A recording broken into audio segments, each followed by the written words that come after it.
Assalamualaikum warahmatullahi wabarakatuh.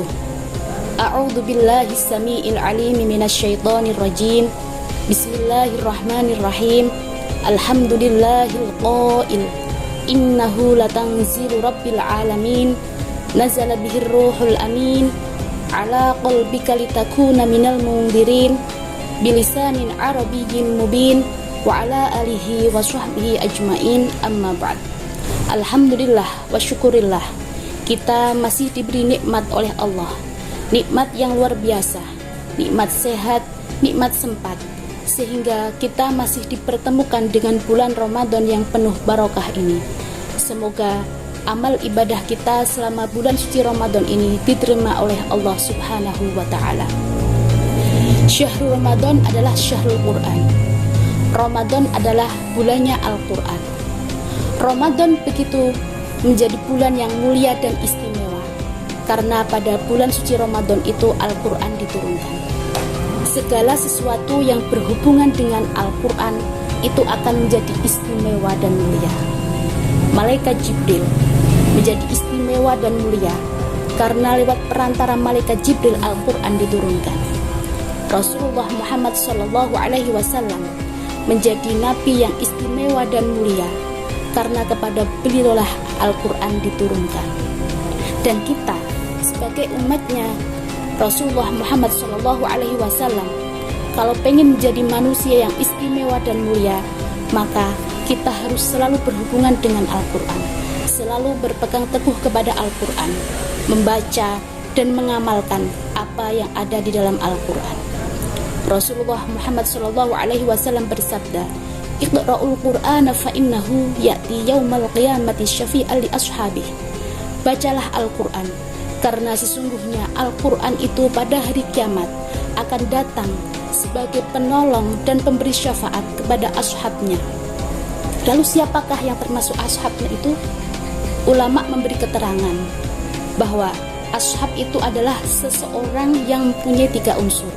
Yang pertama, al-mulazimu bitilawatih, yaitu orang yang senantiasa membaca Al-Quran, istiqomah membaca Al-Quran. Misalnya satu hari ada target 1 juz. Apabila seorang itu tidak mencapai target itu, maka akan diganti di lain waktu atau mengqadoknya. Allah Subhanahu wa ta'ala memberi pahala kepada para pembaca Al-Quran itu tidak per juz, per surat atau per ayat, tapi per huruf. Dari Ibnu Mas'ud radhiyallahu an, Rasulullah Muhammad SAW bersabda, "Man qara'a harfan min kitabillah falahu bihi hasanatun wal hasanatu bi asyri amsalha. La aqulu alif lam mim harfun, walakin alifun harfun wa lamun harfun wa mimun harfun." Barang siapa membaca 1 huruf dari kitab Allah, maka akan diberi pahala 1 kebaikan.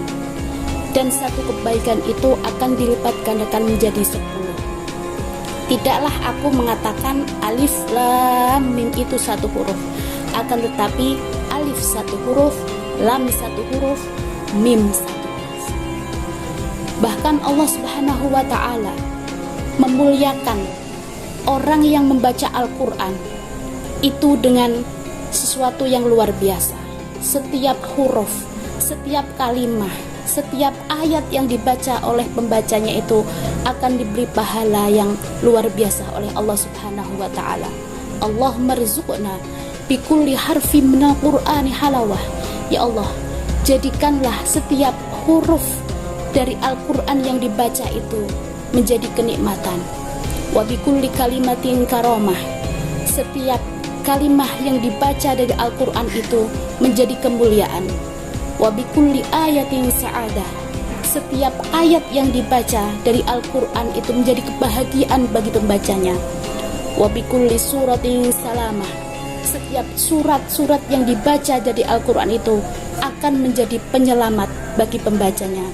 Wa bikulli juz'in jazaa'a, dan setiap juz-juz yang dibaca dari Al-Quran itu Allah akan memberikan pahala yang berlipat.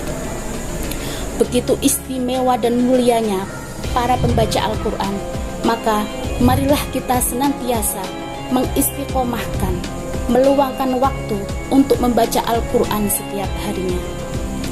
Yang kedua, al-amalu bih, yaitu mengamalkan apa yang ada di dalam Al-Quran, yaitu dengan melaksanakan perintah-perintahnya dan menjauhi larangan-larangannya, atau yang disebut takwa. Karena orang yang paling mulia di sisi Allah adalah orang yang bertakwa.